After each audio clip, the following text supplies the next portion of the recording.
바다에서 만난 인문학 27회 콜럼버스 다시 읽기입니다.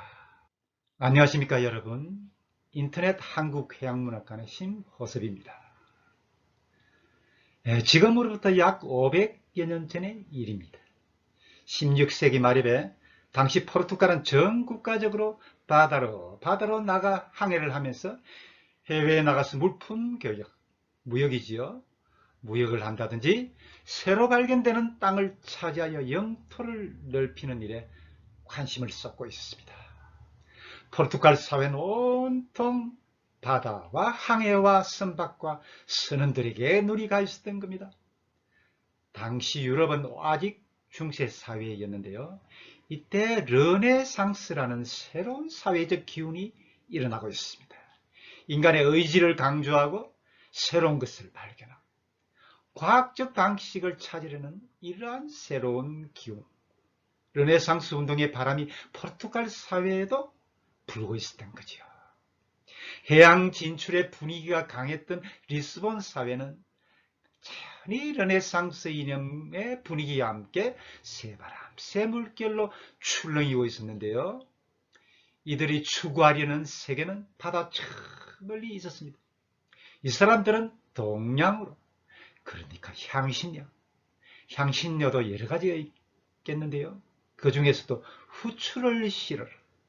후추 말입니다. 도대체 후추가 뭐길래 후추를 실으러 국가의 명운을 걸고 인도로 가는 길을 바닷길을 찾고 있었던 겁니다. 만약에 말입니다, 여러분. 만약에 이 시도가 성공하기만 한다면 포르투갈은 유럽의 새로운 강자로 떠오르게 되는 거거든요. 왜냐하면 당시에는 유럽에서는 근대적인 국가 형성이 아직 완전하게 완성되기 전이었습니다. 그래서 강자가 약자를 병합하는 것, 강한 군주국이 약한 군주국을 병합을 하는 그런 국제정세였는데요. 무엇보다도 나라가 강한 나라가 되기 위해서는 왕국의 부가 축적되어야 하는 것 아닙니까? 그런데 여러분, 한 나라고 개인이고 간에 부자가 되기 위해서 가장 좋은 방법이 무엇인지 혹시 아십니까? 그것은 바로 상업국가가 되는 것입니다. 먼 나라로 가서 싸게 물품을 사서 현지로 돌아와서 비싸게 팔아 이윤을 남기는 방법. 이것이 부자 나라가 되는 가장 빠른 길이거든요. 포르투갈 정치가들은 이것을 꿰뚫고 있었던 것 같습니다. 16세기 말 약육강식의 유럽 국제정세에서 포르투갈은 살아남기 위해서 후추를 찾아 바다에 뛰어들었습니다. 포르투갈은 그동안에만 해도 바다로 진출하면서 수많은 시도를 했고 수많은 실패와 희생을 겪었고 그러면서 어느 정도 성공도 했고 새로운 바다, 새로운 땅을 발견하기도 했지만 그렇지만 역시 최종 목표인 인도로 가는 항로는 아직 발견하지 못하고 있습니다. 아프리카 최남단 희망봉으로 해서 동쪽으로 인도양으로 열리는 이 항로, 이 항로가 바로 인도로 가는 항로인데 이 항로를 아직 찾지 못하고 있었던 겁니다. 침체기랄까요? 리스본 사회와 이 모든 국가 사업을 주도하던 왕과 귀족과 학자들이 있는 궁정은 착 가라앉은 분위기였는데요. 이때 매우 엉뚱한 사람이 한 사람 나타났습니다. 인도로 가기 위해서 굳이 그렇게 어려움을 겪으면서 남쪽으로 갈 필요가 없다. 나는 인도로 가는 보다 수월한 방법을 알고 있다. 그것은 정반대 방향인 서쪽으로 가는 것이다. 왜냐하면 지구는 둥글다. 지구는 결코 평면이 아니다. 지구는 둥글다. 그렇기 때문에 서쪽으로 가면 수월하게 인도가 있는 아시아를 만나게 되는데 이 바닷길은 길이가 매우 짧다. 서쪽 바다로 해서 우리는 인도로 갈 수 있는 것이다 라고 주장하는 어떤 사나이가 등장한 건데요. 물론 이 사람은 우리가 잘 아는 바로 그 콜럼버스입니다. 여러분 혹시 예전에 미국의 우주선 아폴로 11호가 처음으로 달에 착륙하던 일을 기억하십니까? 1969년의 일인데요. 아폴로 11호의 달 표면 착륙, 그리고 그 우주선에서 나온 사람이 그 달 표면 위를 걸어갔다는 사실, 이 사실은 아마 지금의 60세 이상의 나이가 되시는 분은 잘 기억하실 텐데요. 네, 지금 화면에 그림을 보고 계시는데요.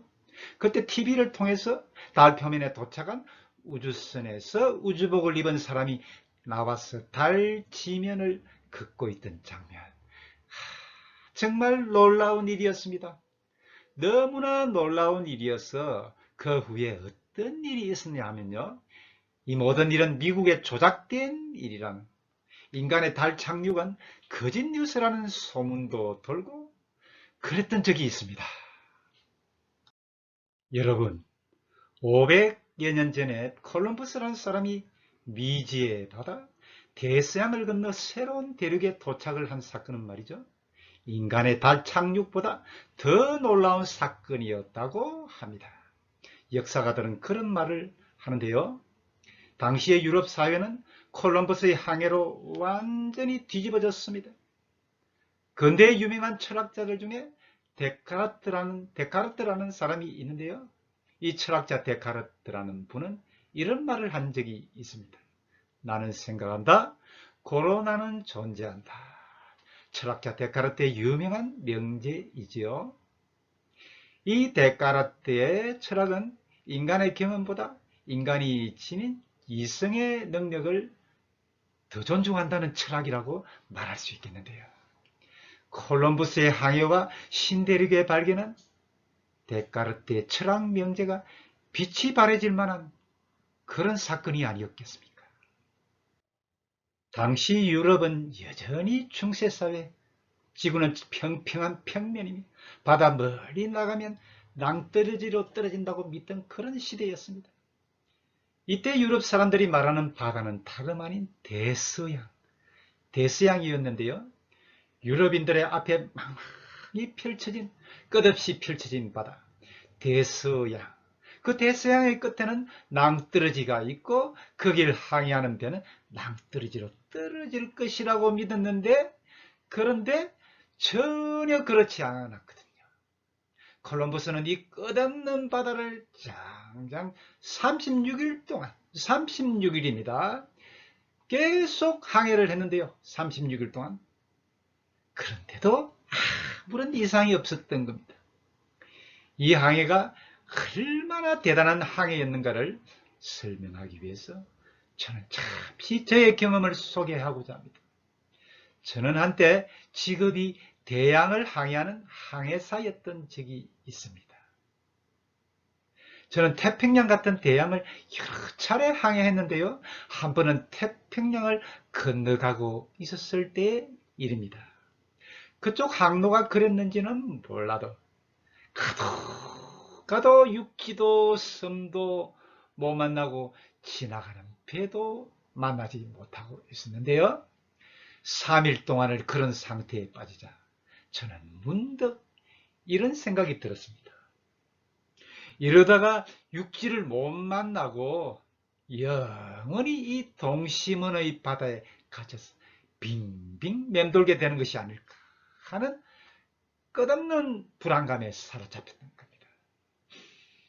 저는 겨우 3일 동안에 항해했는데 하물며 36일 동안 콜럼버스와 항해했던 그 사람들의 불안감은 얼마나 컸겠습니까? 그리고 이 콜럼버스가 이끄는 선대는 항해에 성공해서 새로운 대륙에 도착했는데요. 그들이 그토록 가길 원하는 인도라고 말하니까 유럽 사람들, 유럽 사회가 얼마나 놀랐겠습니까? 콜럼버스는 스페인 왕의 지원을 받아 선대를 이끌고 미지의 바다, 대서양을 건너는 항해에 성공하고 신대륙을 발견했습니다. 이때 스페인의 왕정의 지원을 받아 스페인 선대를 이끌고 항해를 했으니 이 대사건의 주인공은 스페인이 되는 거죠. 콜럼버스 본인을 위대한 항해가로 키워준 포르투갈이 아니라 포르투갈이 아니라 스페인인 겁니다. 지금도 스페인을 가보면 바르셀로나 축구로 유명한가요? 이 바르셀로나 항구 바닷가 쪽에는 높다란 전망탑이 있는데요.